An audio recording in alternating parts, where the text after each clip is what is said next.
आणि यानंतर एक मोठी बातमी बघूया ती म्हणजे जीबीएसची वाढती रुग्णसंख्या लक्षात घेता पुणे महापालिका अलर्ट झालेली आहे। जीबीएस बाधित क्षेत्रात महापालिकेकडून सर्वेक्षणही सुरू झालंय।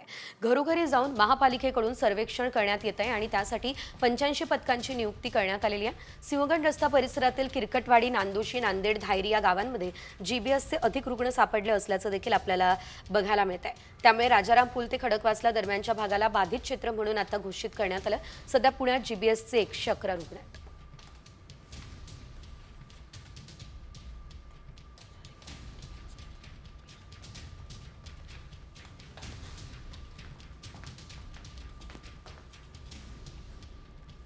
आणि यानंतर एक मोठी बातमी बघूया ती म्हणजे जीबीएसची वाढती रुग्णसंख्या लक्षात घेता पुणे महापालिका अलर्ट झालेली आहे। जीबीएस बाधित क्षेत्रात महापालिकेकडून सर्वेक्षणही सुरू झालंय।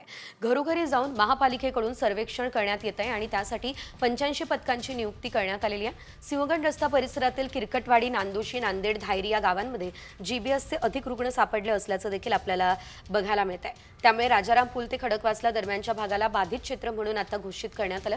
सध्या पुण्यात जीबीएसचे 111 रुग्ण आहेत।